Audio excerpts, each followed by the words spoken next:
Good afternoon, everyone. Thanks for coming to Founders Lunch. We've got a really nice panel put together for you today. To kick things off, why don't you guys tell us, one of the things we always forget to do in these lunches and in these Q&As is, can you tell us a little bit first about what Rapchat is? So let's start with the highlights. What is Rapchat? And then I'm going to hit you with some KPIs. We might as well brag and show off a little bit. Hello. Ooh, there it is. Okay. What's up, guys? I'm Pat Gibson, co-founder of Rapchat. Rapchat's an app that lets you create, share, and discover freestyle raps all from your phone.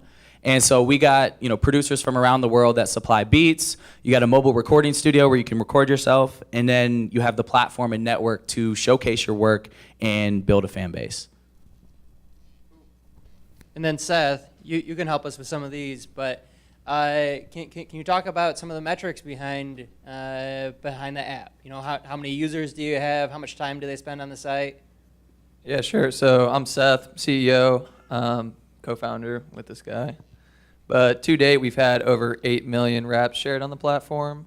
Every month we have over 130,000 users that are actually active between iOS and Android. And I think on iOS we've had over 1 million downloads. And we get like over 3 million plays a month. And all those are going up. So The average user spends over 20 minutes on the app every day, too. Yeah. So that's pretty cool. That's cool. That's awesome. And can you tell us about where the idea for Rapchat came from? Like, can you give us a little bit of the background as to how you guys even got started? Yeah, so I always loved freestyling. He actually raps and is much better than me, but I always loved freestyling, and so yeah, I mean, I can freestyle in confidence. But anyway, yeah, it was just something I loved doing with my friends. And I was at college. I went to Ohio University, and at every party, come like 3 a.m., you'd see 10, 12 people in the corner freestyling. And it was just kind of one of those things that I was noticing that everyone did, and I thought people just from my hometown, that was kind of something, and it was just kind of this millennial phenomenon. And at the same time, I was in business school and always kind of just had business ideas.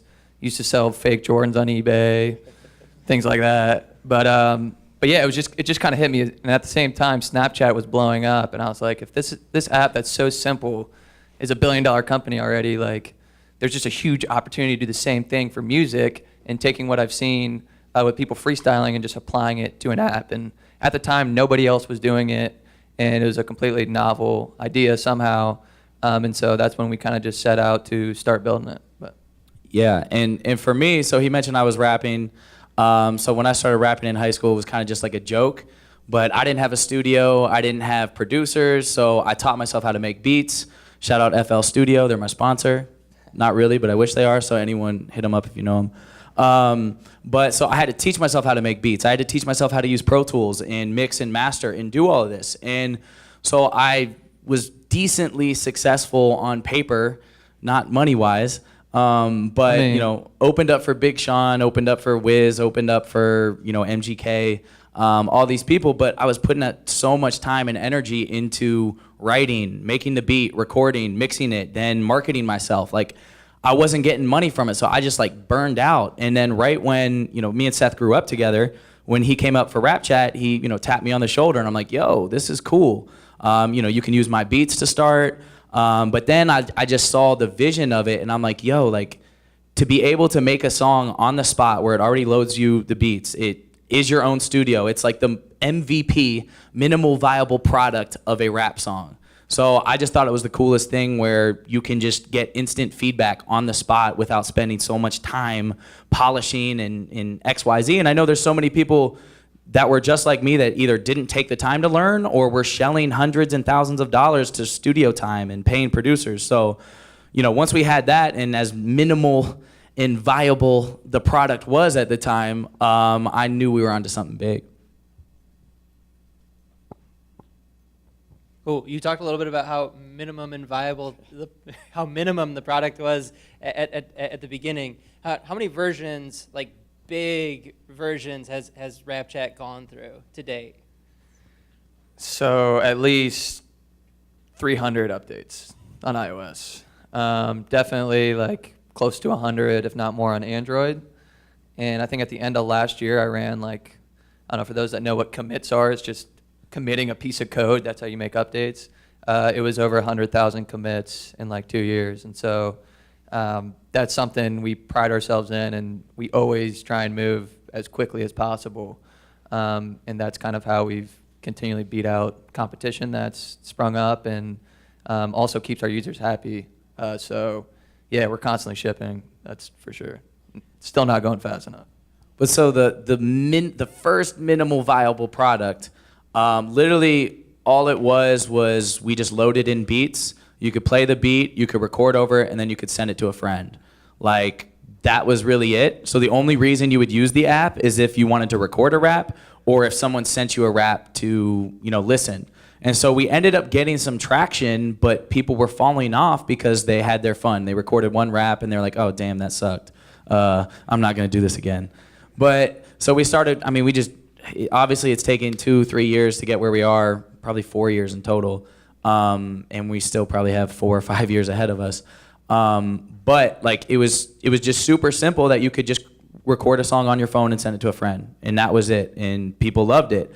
But we had to continually make updates, like Seth mentioned, where we turned it into more of a social network where you're posting it to a feed, just like Twitter, just like Instagram, and people are liking it, they're commenting on it. You can discover other rappers. There's people that, can put their music out, but they want people to listen to it. So for those people that recorded a rap and it wasn't that great or whatever it is, they kept coming back to the app because their friends were on it. They could see their raps, they could find, new raps from upcoming rappers that, could be the next Kendrick Lamar.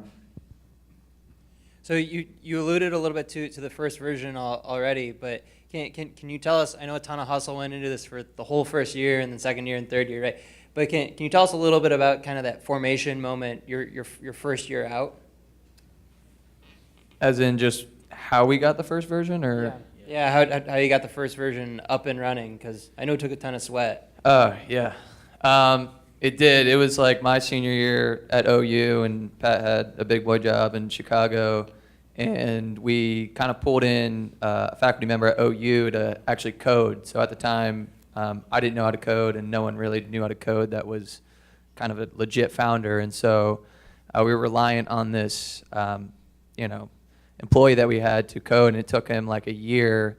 Granted, we were all part-time, but it was just a lot of like blood, sweat, and tears. Like, I would just go and sit in this dude's office and like distract him for like 40 hours a week, even though he had like a full-time job. Distract him in a good way, make him work. Yeah, exactly.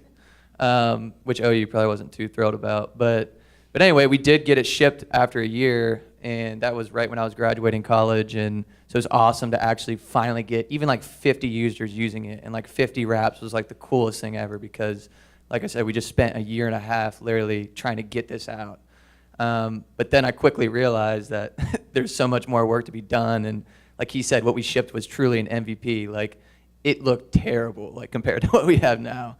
And all you could do is just record and send like a direct message, and the user experience was all messed up. But after that, we quickly realized, like, okay, we need to iterate, we need to be here, and that's kind of when I started learning how to code.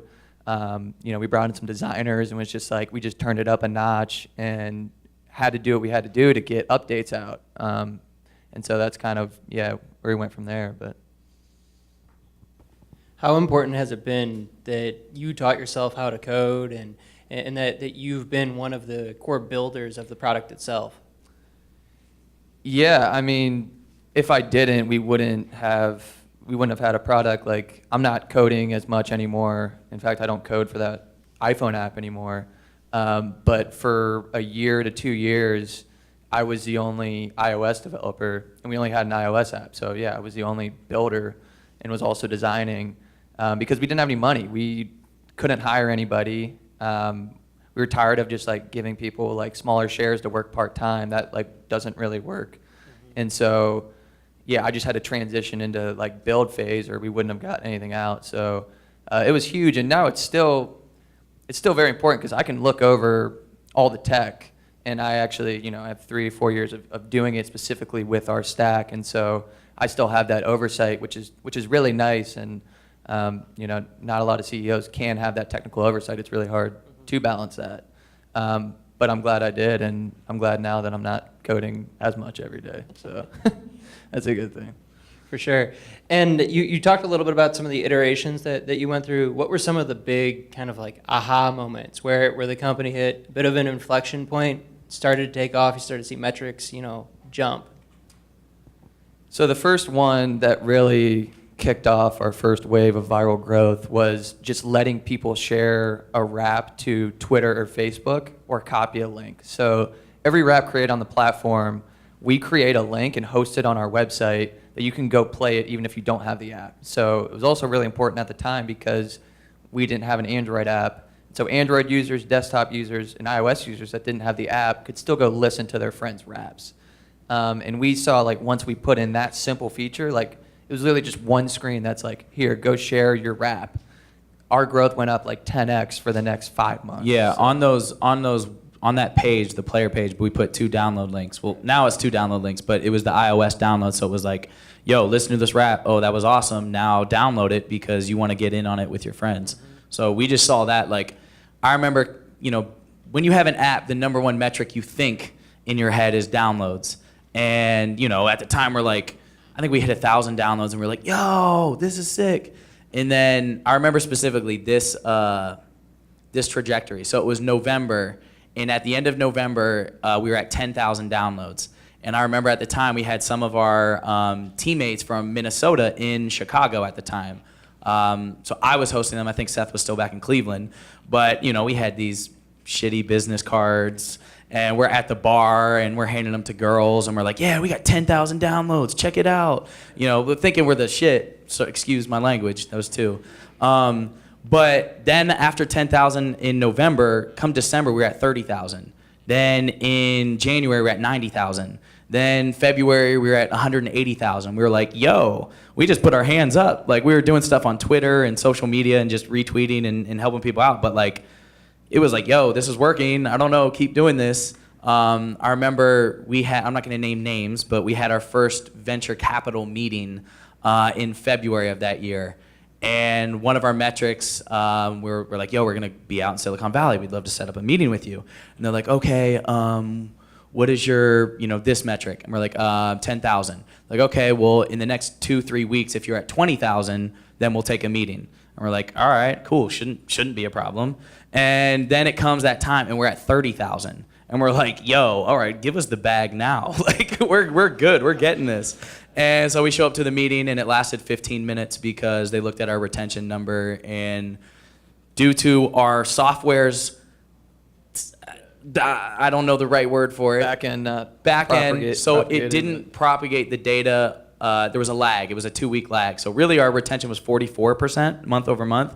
But it showed, and we gave them access to our analytics dashboard, which don't do that because they can dig through everything. And we could have answered a simple question over email.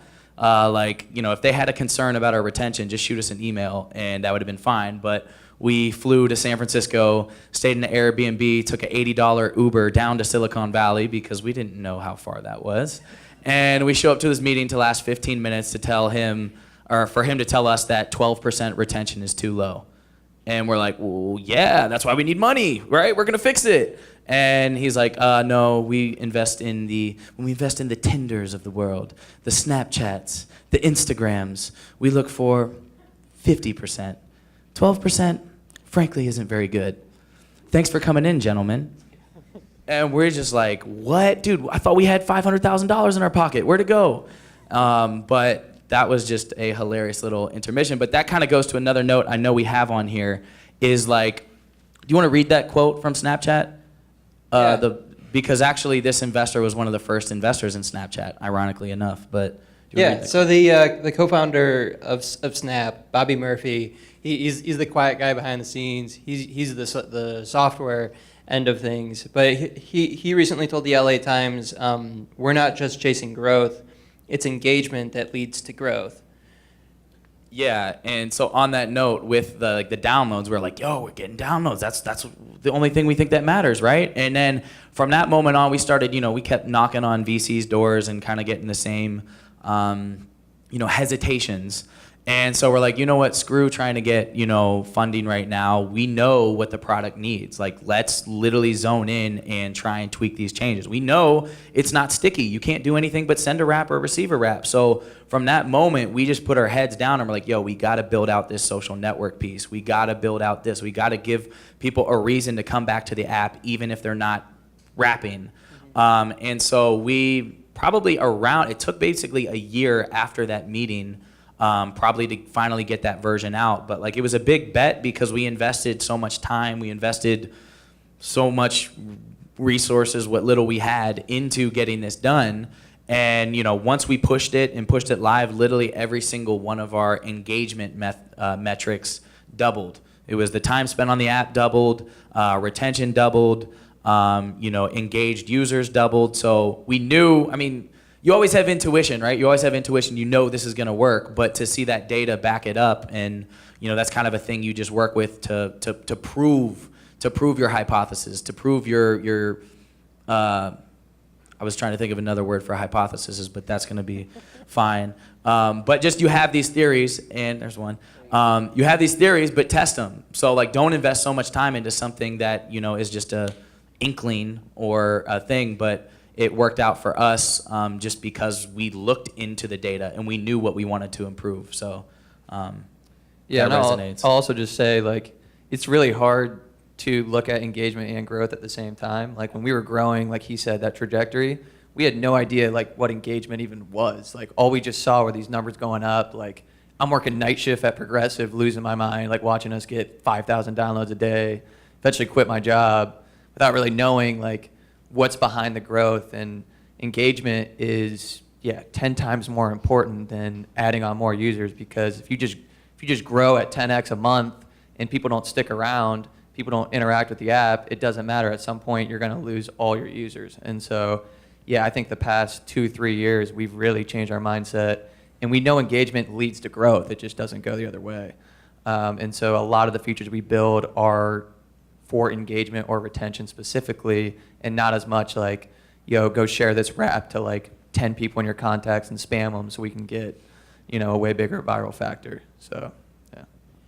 You guys already talked and alluded a little bit to the fundraising cycle. I want to switch to that a little bit. Talk about your all's path to 500 startups, and then of course back here to the Midwest. So I know that both of you were still working your day jobs. You're out hustling. You're building this, during the day while you're working night shift, or at night when you're working the day shift, right? At night working night shift. Yep. Don't tell anyone about that.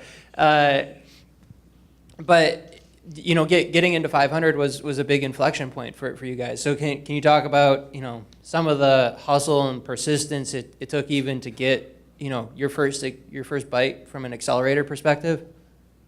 Yeah, for sure. I'll start it and then you can finish. But basically, I moved to Chicago after Cleveland so we could work together, and we were kind of lined up to get into a big accelerator in Chicago.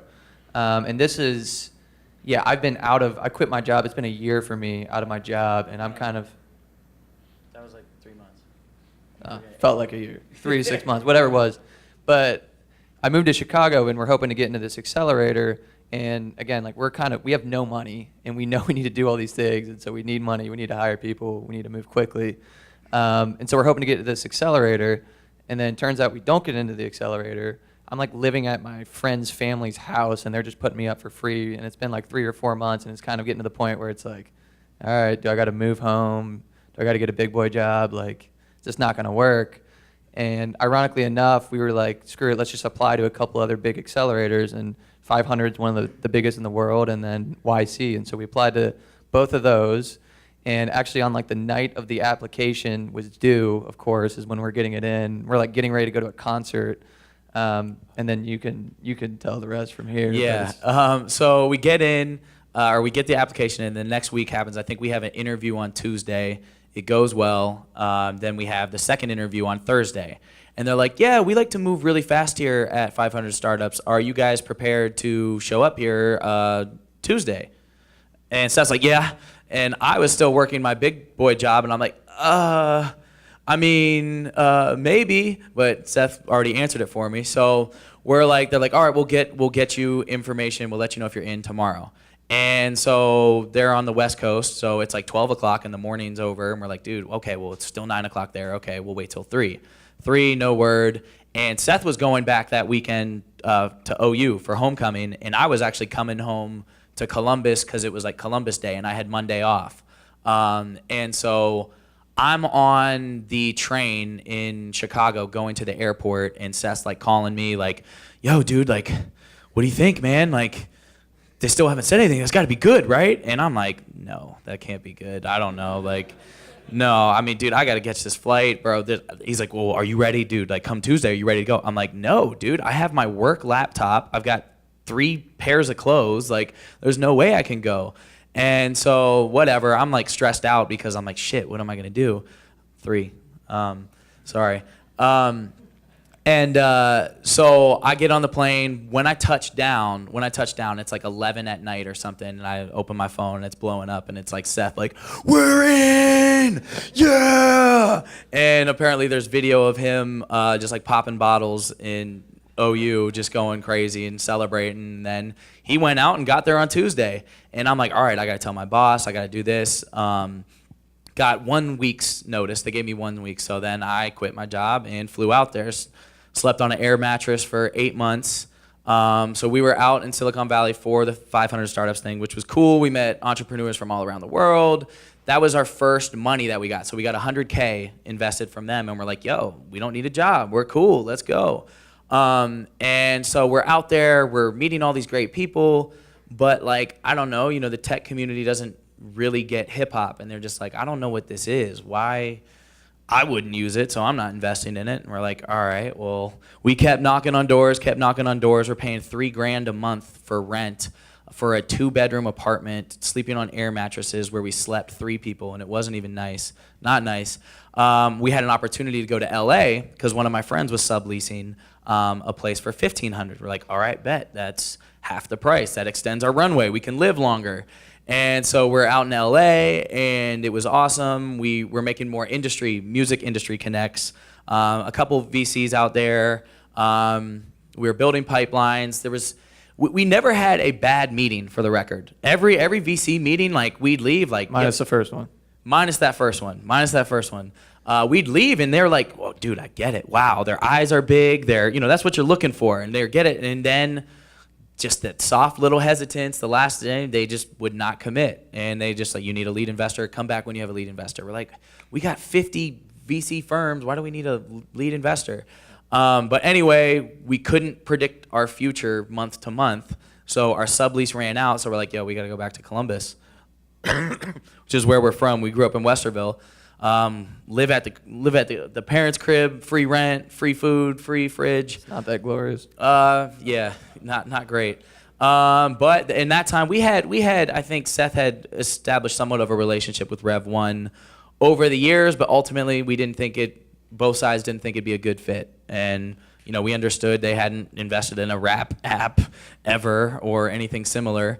But we ended up picking up the conversation and talking, and they got to learn more about us, more about our story, more what we've been through, and like, yo, our numbers look pretty good.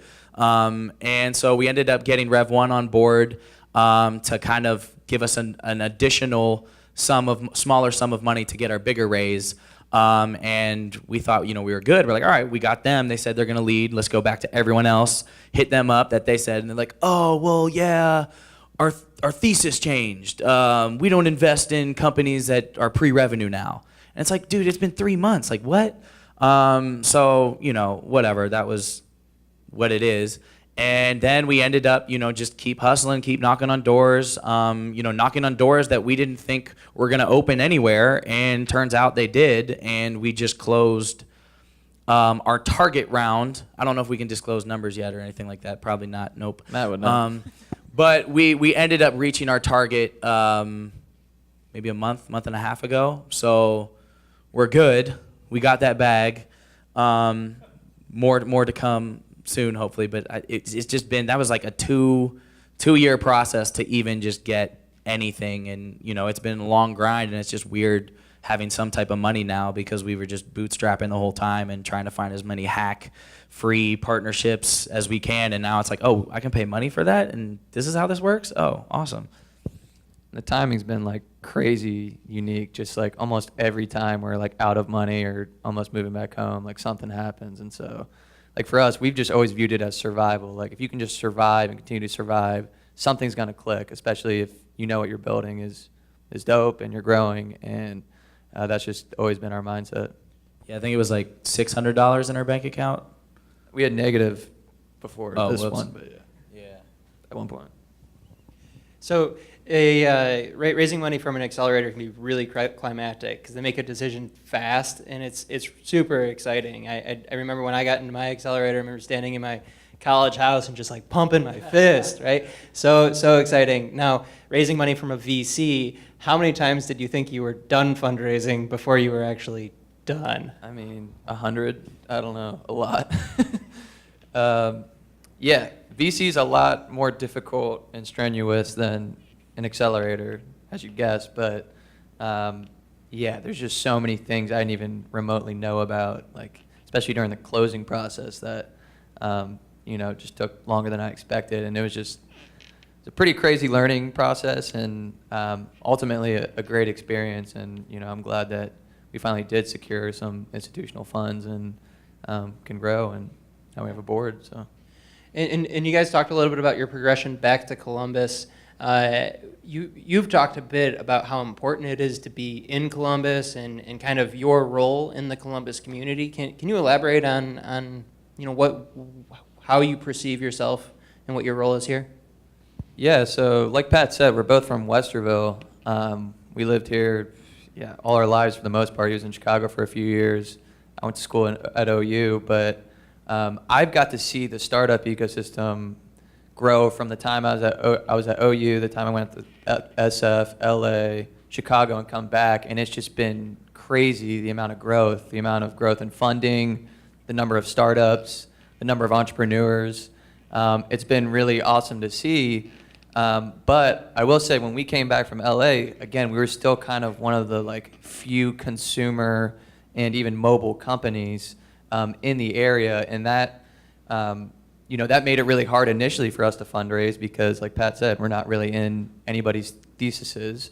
But once we were able to show investors what we're doing and the potential and how big the market is, we were able to secure some funding. Now we're in the mindset let's trailblaze, let's show entrepreneurs that are graduating from OU or OSU that you don't have to be siloed into a certain industry just because that's where the funding is going. And I mean, like I said, I view us as trailblazing for a consumer and also just a different type of company and showing that there is a real business behind this as well. And so we're also, when it comes to tech and how we do things, we're trying to really brand ourselves and bring in people that want to be in touch with the latest tech, and that goes from what languages we use to code, what platforms we use, how Pet leverages marketing and social media.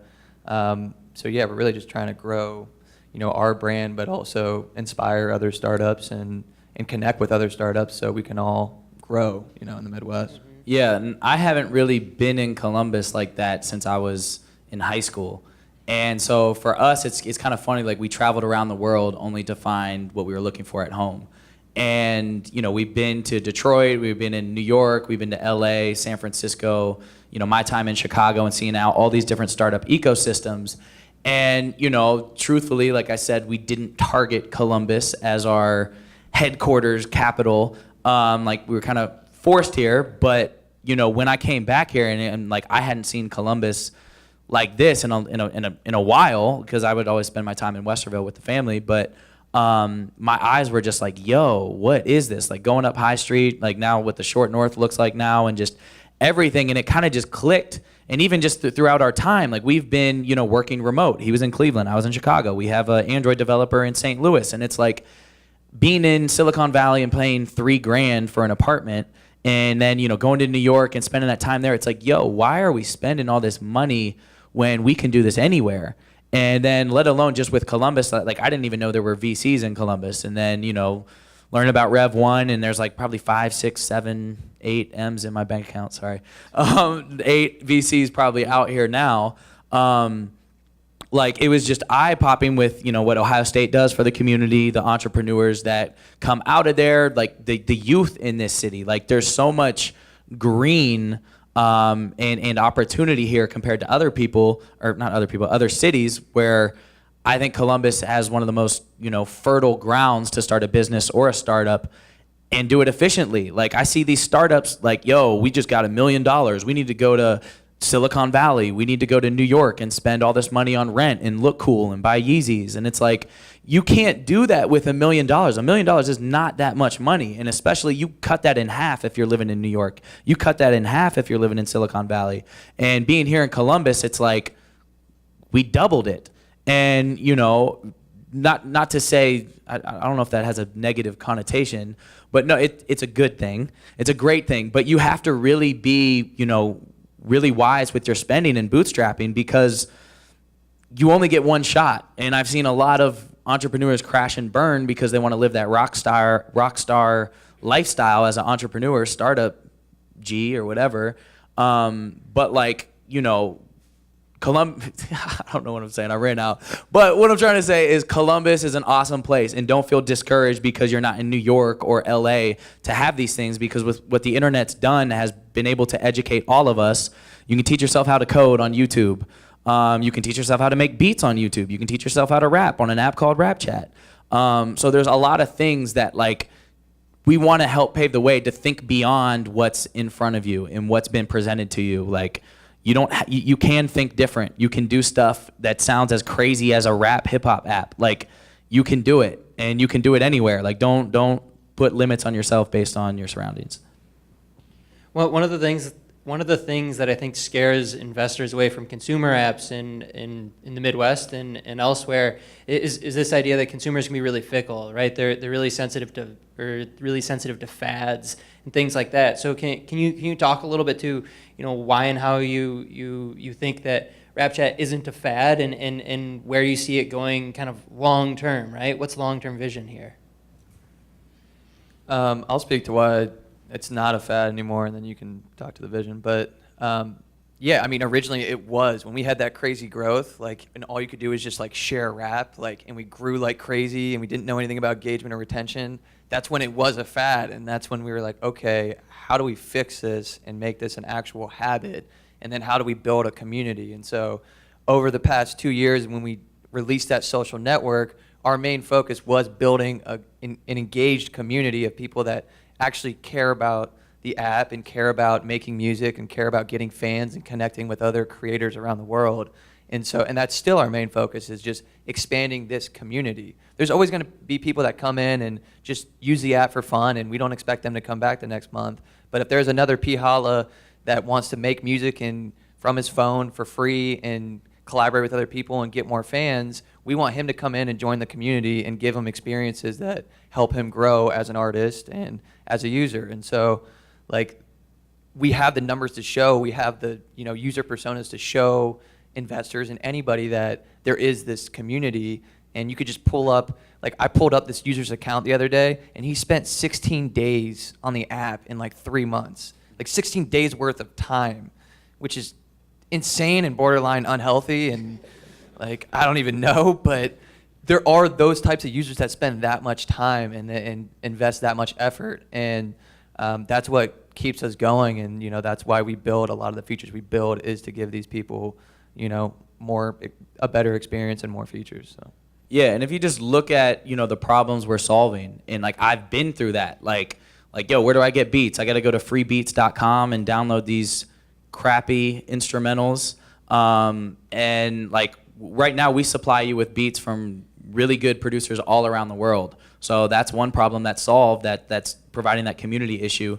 Then it's, yo, where do I record? I got this terrible mic, you know, at home on my laptop, but I can't afford Pro Tools. I don't have time to teach. I don't have money to pay for an engineer or go to a studio. That, yo, you can create now. You have the access to music, you can create, and then you have the platform to share and discover. So we kind of like to think of it as kind of like GarageBand, how GarageBand came on all Macs, but also the SoundCloud and Spotify thing. So it's GarageBand meets Instagram meets SoundCloud / Spotify, where you can create, discover, share, and get discovered. What was I gonna say? Future, where we're going. And Yeah, so like, but the vision is where, you know, anyone around the world. So we created a new feature where it's called group raps. So I could record 8 lines of a song and send it to the dude who spent 16 hours in Sweden, and he can rap over it, and we can create a song together. And so that's super cool that you can create a song with anyone, anywhere, anytime, just with the advent of mobile, all through your phone. And so as we increase and build up, you know, the app and add more effects, add more quality, the idea is that you can create a studio quality track from your phone and post it on Spotify and get paid for it. So like long gone are the days, I mean, not yet, but this is what we're trying to solve, is the, you know, rapper on the street trying to push his mixtape. Like where he is not, he's spending all this time packaging and recording and putting all this time in and asking for donations of his mixtape. And standing on the street, that's not your demographic target fans that you want. People are just giving you money because you're hustling. And so for him to be able to do that all from his phone, 1, get thousands of plays on his song, 2, find other collaborators around the world to work with, and 3, ultimately get paid by doing it more efficiently, like that's what we're solving and that's what we're creating. And ultimately, you know, beyond just hip hop music, we look to expand elsewhere. But I mean, hip hop's our favorite genre that we grew up on. And then it's, I mean, just you look at the numbers, it's the biggest in the world right now. So that's kind of why we took that first. Excellent, thank you guys. I'm going to turn it over to the crowd now. So if any of you guys have some questions for the Rapchat guys, we've got about 10 minutes, so we probably got time for 3 or 4 questions. Yeah, right here. Yeah, so my first question is, well, I want to start. My name is Tyler. I'm a music producer as well. I also went to Ohio University. I just graduated in April. So my question is, how do producers get their beats placed or into the app for people to use, and what is like the structure as far as, are there any royalty payments or anything like that for the producers? Yeah, so right now, real quick, so every beat's on there for free, and there are no royalty payments, but what we're looking to do is all the beats are like a minute 30 long, and we're gonna offer full-length beats for $1, $2. And when we do that with the producer, we're gonna agree on a split, whether it's 50-50, 30-70, where you will get paid monthly. And then also we'll have some premium beats and contests where, you know, you gotta pay a $5 entry fee. And if it's over your beat, then you're getting a split of that too. But the process for getting your beat on Rapchat now, we have a submission link on our website where you can, you know, attach 3 MP3s, you can attach the artwork, you can put in your SoundCloud links. But I'll give you my card, and there's a beats@rapchat.me email as well that you can send through. So I've got an intern that kind of, he's a producer himself too, but he sorts through them, kind of picks the best ones, and then we take those and put the best ones up. And we generally drop 3 beats 3 times a week, something on like a Monday, Wednesday, Friday schedule. So, and what'd you say your name was again? Tyron? Go Bobcats. All right, cool. Hey, my name's Chris. Congratulations. I've Thank you. actually came across the app about 4 or 5 months ago and kind of watched it grow, so I definitely wanted to extend my congratulations to the two Appreciate of you you. guys. Thanks, man. So you talked briefly about how you have everything from a production standpoint with there being really no royalties paid out. So you had mentioned as far as any kind of monetizing from an artist. I work with a lot of artists who may be interested in the possibility of utilizing the app, but then turning around and taking that to monetize it elsewhere, you know, for whether it be their own, you know, albums and or availability on their own websites. Is that something that you all encourage? Is that, you know, is there flexibility with that? I mean, what is the progression of something like that, up to and including even the possibility of Rapchat sponsoring their own mixtapes and or projects in the future? Yeah, that's definitely something we're looking to do. So with this fundraise that we just got, like our goal is to start building these monetizing features. So one of the monetizing features for artists that we're gonna do is, I mentioned the group raps, and that's basically, you know, featuring, right? And some of the better rappers on there, they could put out a feature fee, right? Like, yo, I'm doing features for $5. I'm doing features for $3. And when they do that, you know, if they've got 100,000 followers on our app and they work with one of you guys who just got started, it helps put you on to build some followers, and, you know, you guys get a split of that. On top of that, the next thing we want to do, I mentioned, you know, the Spotify, Apple Music, Tidal. We're working on a partnership where you could push your Rapchat out through those channels. And so with that, we'd be essentially acting like our own record label where, you know, you'd pay, I think depending on the partner, you'd pay something like $5-10 to get it on there. And then we'd take a percentage of the streaming sales, but you would get the majority of the streaming music. And then just with our brand and our network, you know, we can push it out to a lot of people as well. But we'll be offering like promotion packages, like through social media, through our you know, email blast. But we're also, you know, thinking of doing some type of mixtape sponsor where, you know, some of the best rap chats get on a mixtape. We'll put it on live mixtapes, DatPiff, something like that of a partnership and promotion. But we're still hiring the engineers to help kind of build out these products. So, you know, we've offered everything for free, and we're going to keep it that way, but we're just going to have add-ons that make your music sound better and have, you know, like I said, these premium upgrades that can, you know, help you out.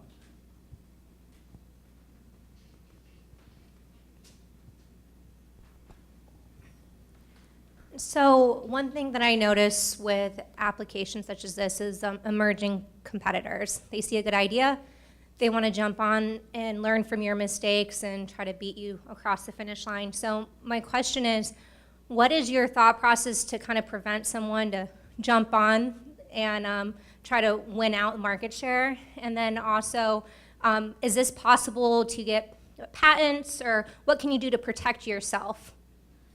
Yeah, so there's really no, like, patents in mobile apps and technology is like really hard, and frankly, like, from the research I've done and talked to lawyers, it's just not worth it. So there's really not, I mean, you see Facebook just straight up copies every feature Snapchat does, and vice versa, everyone does it.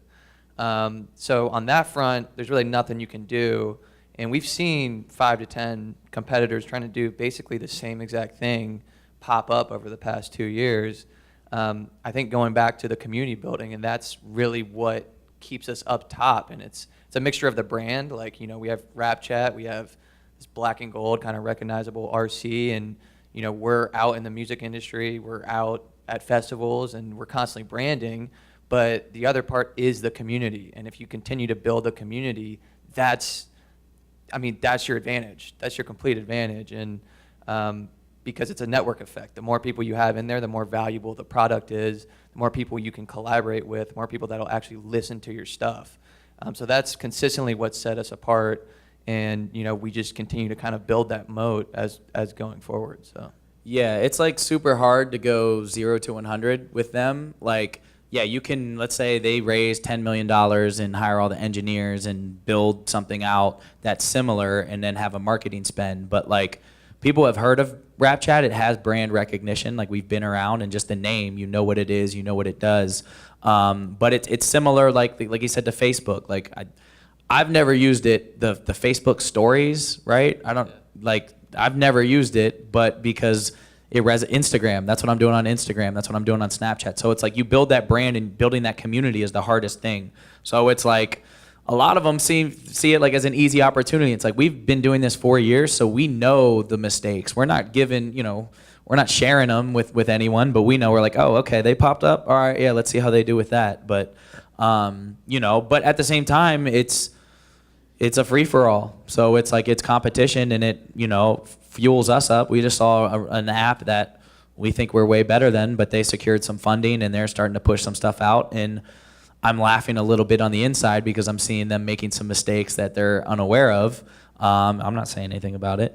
But, you know, it's really hard. It's really hard to do these things. And it's like, you know, we get these questions all the time from investors. Well, what's stopping Snapchat from just starting a rap creation app tool? And it's like, well, good luck. Why haven't they yet? Like, they're not going to invest, you know, $5 million into building a team, and then all the time it's like, then knock on our door and give us an offer to buy us. But, you know, that's kind of, you cement yourself firmly, and you build a brand, you resonate with your users, you just make them feel good, and we've developed a loyal following that they do try out other apps because they want to see what else is out there, but they come back because they can't give them the care or community that we have.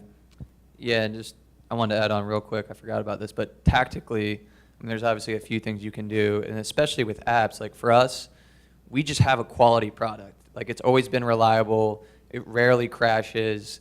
It works. People create raps, upload raps, and share raps. A lot of these competitors, they try and move way too fast, and they'll have a buggy app. Like even this company he's talking about, like has a buggy app, and so like we pride ourselves in our tech and the quality of the app, and that's another thing that once people do find out about us or switch to us, they're gonna stay. And so, going forward, it's continually iterating, expanding the engineering team. I mean, we're still mostly focused on tech. In terms of just product development. Yeah, and real quick, it's just like any other business. It's customer service. You give them what they want. You make them feel excited. You make them feel. It's just like a clothing business. It's food. It's anything. It's business 101. So it's just continually practicing that. It sounds easy to do. It sounds like common sense. Oh yeah, just do it. But like you really got to make it part of your core values, and always serving the customer, user, whoever they may be. I think we have time for one more. One more question? All right. Well, if you can all please join me in thanking the guys for a great Founders Lunch. Appreciate it. I'll do a quick freestyle because people asked about it, so they said they missed it. So okay, Seth, give me just something that I can just. It doesn't have to be a beat. You can just do like a something like that. Let's do that. You guys can help out too with your snaps. Just yeah. snap. Hey, Along. hey, okay, it's like, I put my left foot forward, but I start with the best one. I got a new venture, shout out Rev 1. We out here with the lunch talk. The founders out here, man, I talk that big talk, that big walk when I'm walking through the room. You know that, I got the claps going, where is the boom? Need that 808, that bass right up in my face. Okay, I'm going in and I don't got time to waste. I'm just trying to get this money. Yeah, I keep on running. The sweet carrot was good, but I'm a little hungry. Okay, gotta get some more. Hey, I'ma do it all. Put the cracker with the s'more, man. You know I got a ball. Okay.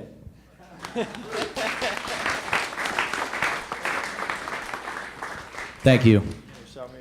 I didn't shout out Charles though. Chill. Charles, aka Chill. That's my man. Let's give it up one more time for Seth and Pat. Appreciate it. Good job.